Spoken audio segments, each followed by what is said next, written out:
I had envisioned a life in this house, just my mother and me, until my husband Todd unexpectedly announced otherwise. The surprise left me in disbelief as he declared, "I'll handle all the monthly expenses, so I need you to leave," firmly raising her voice. I was taken aback and bewildered by their sudden decision. The motives behind their actions only became clearer when my mother-in-law completed the condominium contractor's name change. My name is Summer, and at 34 years old, I lead a busy life. My father, who ran a small-town workshop, bestowed this name upon me due to my birth during the summer season. While it may seem basic, it carries my late father's deep love. His polishing skills were renowned in the industry, and despite tough times, I cherished the moments playing in the workshop as a child. However, the workshop faced financial difficulties, leading to my father's tragic end in the back of the shop during my elementary school years. To shield me, my mother and I left town to start a discreet life elsewhere. Unfortunately, the years of hardship took a toll on my mother's health, and she passed away during my high school years. Despite the despair, I channeled the courage to face life head-on, driven by an inner passion to showcase my father's skills to future generations. Working tirelessly, I managed to graduate high school with scholarship support, juggling numerous part-time jobs to afford daily expenses while studying engineering at the local public university. During my university days, I encountered Todd, a friendly young man who recognized and admired my skills. Unlike many others, he never looked down on me for being a woman, fueling my determination. After graduating, we began living together, sharing our lives. Todd efficiently managed household chores, providing immense support, especially on busy workdays. 6 years later, at 28, I contemplated reviving my father's small-town workshop, with Todd wholeheartedly supporting my dream. As we discussed the possibility of marriage frequently over these 6 years, my lifelong dream seemed poised to become a reality. However, my primary focus was on rebuilding my father's workshop before considering marriage. Todd respected this wish and patiently waited. To raise funds, I opted for crowdfunding, leveraging my position as a female engineer. I incorporated the uniqueness of my story into the advertising campaign, aligning with the societal shift towards increased support for women. Carefully planning and persistently securing funding and the right personnel, after 4 years of effort, I successfully revived the town workshop. Mindful of the financial struggles the old workshop faced, I introduced state-of-the-art equipment and gave the factory a modern and sophisticated design. By establishing facilities and systems conducive to women, I aimed to create a workplace that was both productive and female-friendly.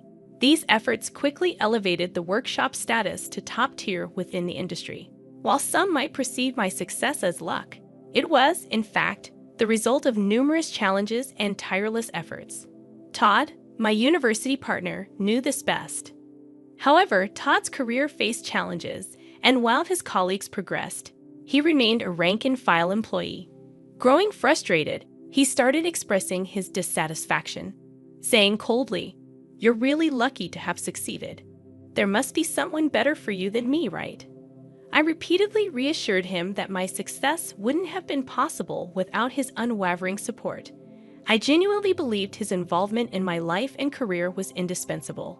To express my deep gratitude and love, I proposed marriage. I valued his special presence, pure and warm-hearted sensitivity, bringing happiness to my everyday life. Despite finding great comfort and solace in his presence, I began noticing changes in his heart over the 10 years since we became adults. My hope was to dispel his insecurities through marriage. Upon deciding to marry, we rushed to inform our families. Contrary to my expectations, Todd's family home was an old, decaying wooden house that raised concerns about its stability. When Todd's mother first saw me, she remarked, "You're the daughter of the wealthy business owner they often talk about," reflecting my past fundraising and media exposure. In the pursuit of success, I had emphasized the importance of first impressions, but the reality of Todd's family background differed from my expectations. I dedicated considerable time and effort to my attire and appearance, aiming for a suitable impression. However, from my mother-in-law's perspective, My outfit might have appeared flashy and excessive.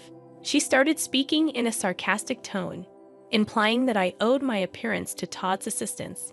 Despite feeling grateful, I sensed tension as I entered their quite old house. Todd seemed to have something on his mind, but remained silent. His father, in tattered clothes and with a restless demeanor, reflected the atmosphere of the home. Apologizing for the state of their house, he acknowledged its issues and conveyed that it might differ from the appearance of a wealthy household. Trying to calm myself, I internally took several deep breaths.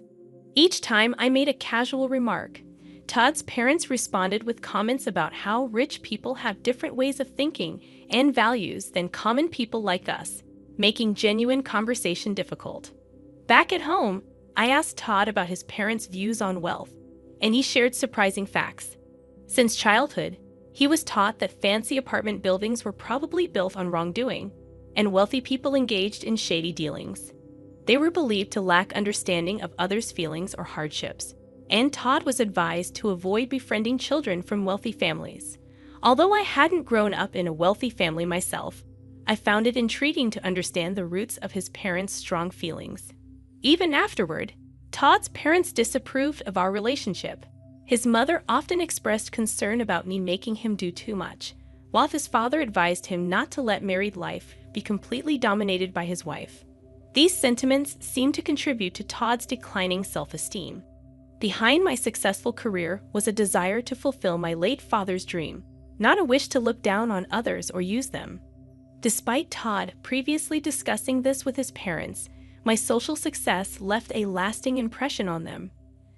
Attempting to improve our relationship, I communicated and tried to understand them multiple times. However, no matter how much goodwill I showed, Todd's father approached me with bias, saying, "This is how rich people think." Their reactions gradually closed off my heart. Meanwhile, as Todd visited his family more frequently due to his father's deteriorating health, we started distancing ourselves, even though we were married and living together. About 2 years later, he suddenly announced that he had decided to quit his job because he was too busy with things at home. I was infuriated that Todd made such a significant decision without discussing it with me first. At that point, our relationship had deteriorated into a mere formality, lacking meaningful and sincere communication. He claimed to be busy with housework, but in reality, he frequently visited casinos and racetracks. When I confronted him about his actions, Todd dismissively suggested hiring a professional housekeeper, stating that he wasn't my servant, and we had enough money to cover the expense. His words left me deeply shocked and at a loss for a response. Around that time, Todd's father's health worsened, and he passed away. 2 months after receiving this news, my mother-in-law and Todd visited my house, and he unexpectedly declared, "I plan to live in this house with my mother, just the two of us." Taken aback by this sudden statement, I stood there speechless. Todd went on to say, "I will pay the monthly rent, so I want you to leave."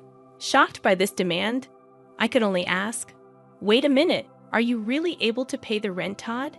Instead of a reasonable response, my mother-in-law yelled at me, expressing her anger and stating that she couldn't forgive me for belittling them. Todd, dissatisfied, sighed deeply, proclaiming that he wouldn't tolerate being bossed around anymore and intended to live life on his terms. Surprised by their intense attitude, I momentarily lost my words.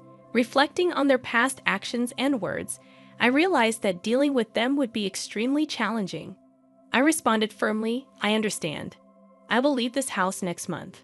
Unsatisfied, my mother-in-law pushed for an even quicker departure, demanding, "Can't you just get the hell out of here and leave next week?"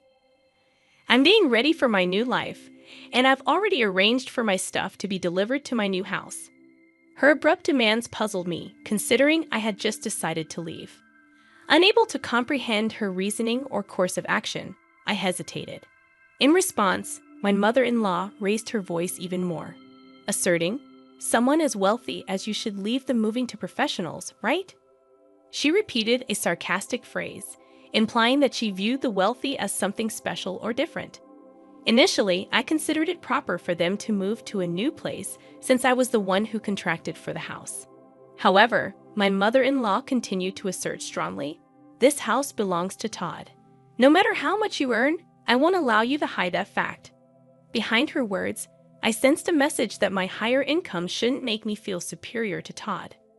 Looking at Todd's changed and gloomy expression, I questioned why I had invested so much time in such a person. In this unbearable situation, where living with them seemed insufferable, and I wanted to avoid sharing the same space, breathing the same air, I concluded that it was time to seriously consider divorce. Understood. This weekend, I'll proceed with the moving arrangements, handling all necessary document changes and procedures. When I responded in a soft tone, Todd and his mother exchanged glances, smirking triumphantly, as if a long battle had ended, and they had finally won. Immediately, I began searching for vacancies in apartments and condos, also looking for a reliable moving company amidst my busy days, including work-related business trips. Returning home, I found Todd deep in sleep, seemingly ignoring my existence. On the weekend, he calmly signed the divorce papers without displaying any emotion. Meanwhile, his mother was receiving explanations from the real estate agent about the rental agreement and signing the contract.